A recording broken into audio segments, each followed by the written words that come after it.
pretty cool how they split it up. That first part one, was from August's point of view. Okay, so that's what we just read. Everything was from August, from his point of view. He was telling the story. He was the narrator. Okay, this second part two, is from Via's point of view. Okay, so his sister, she's going to be telling the story now. So I think it'll be interesting to see how their point of views are different. Okay, and here's the quote at the very beginning. Far above the world, planet Earth is blue, and there's nothing I can do. From David Bowie. All right, so chapter one, or part one, and it's called A Tour of the Galaxy. August is the sun. Me and mom and dad are planets orbiting the sun. The rest of our family and friends are asteroids and comets floating around the planets orbiting the sun. The only celestial body that doesn't orbit August the sun, is Daisy the dog. And that's only because she has long doggy ears. August's face doesn't look very different from any other human's face. To Daisy, all our faces look alike, as flat and pale as the moon. I'm used to the way this universe works. I've never minded it because it's all I've ever known.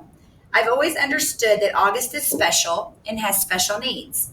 If I was playing too loudly and he was trying to nap, I knew I would have to play something else because he needed his rest after some procedure or other had left him weak and in pain. If I wanted mom or dad to watch me play soccer, I knew that 9 times out of 10, they'd miss it because they were busy shuttling August to speech therapy or physical therapy or a new specialist or a surgery. Mom and dad would always say I was the most understanding little girl in the world. I don't know about that, just that I understood there was no point in complaining. I've seen August after his surgeries, his little face bandaged up and swollen, his tiny body full of IVs and tubes to keep him alive. After you've seen someone else going through that, it feels kind of crazy to complain over not getting the toy you asked for, or your mom missing a school play. I knew this even when I was 6 years old. No one ever told it to me. I just knew it. So I've gotten used to not complaining, and I've gotten used to not bothering mom and dad with little stuff. I've gotten used to figuring things out on my own, how to put toys together, how to organize my life so I don't miss friends' birthday parties, how to stay on top of my schoolwork so I never fall behind in class. I've never asked for help with my homework, never needed reminding to finish a project or study for a test. If I was having trouble with a subject in school, I'd go home and study it until I figured it out on my own. I taught myself how to convert fractions into decimal points by going online. I've done every school project pretty much by myself. When mom or dad asked me how things were going in school, I've always said, good, even when it hasn't always been so good. My worst day, worst fall, worst headache, worst bruise, worst cramp, worst mean things anyone could say has always been nothing compared to what August has gone through. This isn't me being noble, by the way. It's just the way I know it is. And this is the way it's always been for me, for the little universe of us. But this year, there seems to be a shift in the cosmos. The galaxy is changing. Planets are falling out of alignment.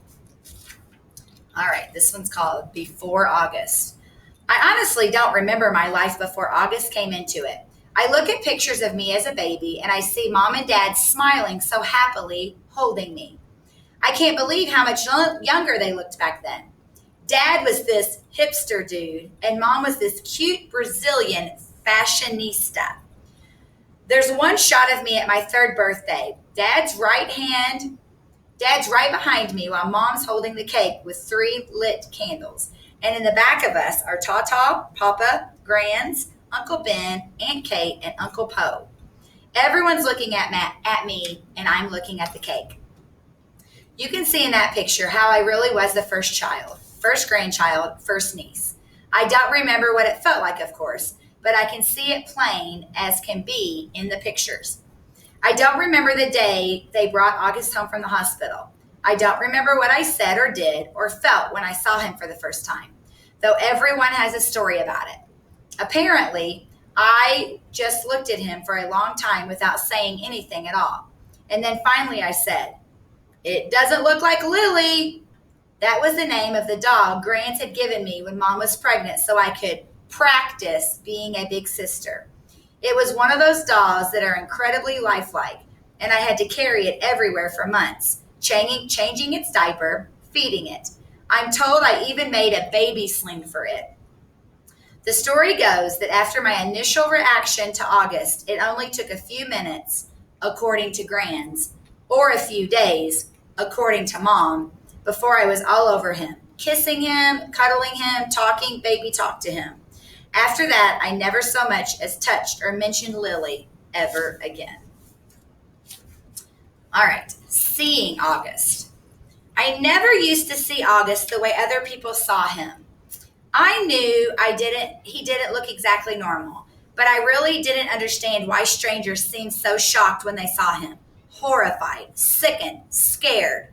There were so many words I can use to describe the look on people's faces. And for a long time, I just didn't get it. I got so mad. Mad that they stared. Mad that they looked away. What the heck are they looking at? I'd say to people, even grown-ups. Then, when I was about 11, I went to stay with Grands in Montauk for 4 weeks while August was having his big jaw surgery. That was the longest I'd ever been away from home, and I have to say, it was so amazing to suddenly be free of all that stuff that made me so mad. No one mentioned it Grands and me when we went to buy groceries. No one pointed to us. No one even noticed us.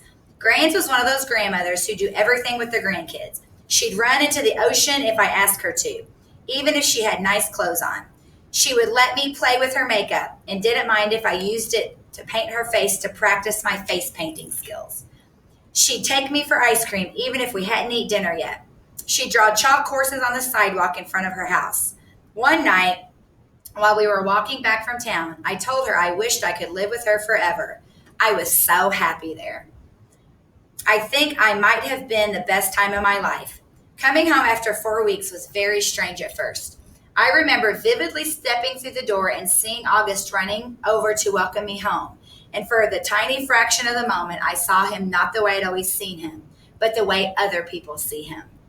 It was only a flash, an instant while he was hugging me. So happy I was home. But it surprised me that I'd never seen him like that before. And I'd never felt what I was feeling before either. A feeling I hated myself for having the moment I had it. But as he was kissing me with all his little heart, all I could see was the drool coming down his chin. And suddenly there I was, like all those people who would stare and look away, horrified, sickened, scared. Thankfully, that only lasted for a second. The moment I heard August laugh his raspy little laugh, it was over. Everything was back to the way it had been before. But it had opened a door for me, a little peephole. And on the other side of the peephole, there were 2 Augusts. The one I saw blindly and the other one people saw. I think the only person in the world I could have told any of this to was Grands, but I didn't. It was too hard to explain over the phone.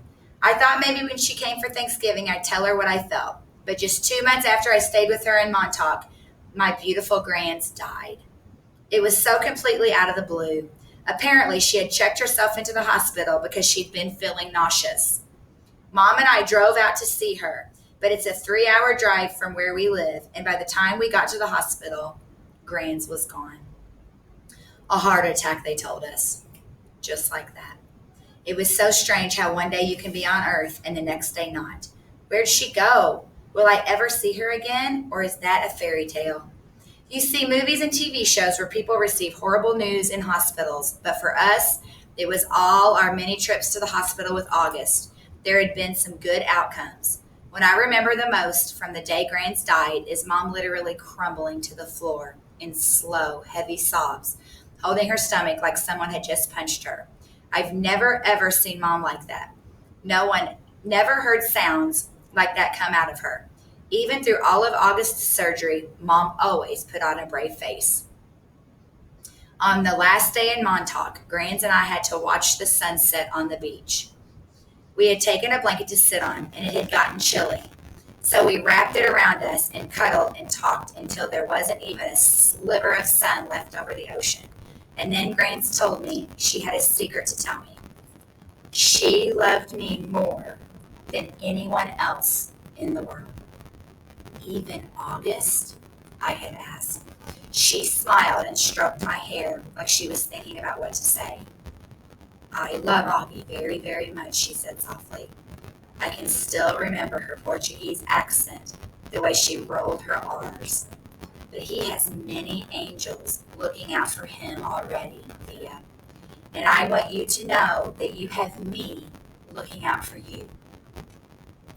Okay, Mina Corrida, I want you to know you are number one for me.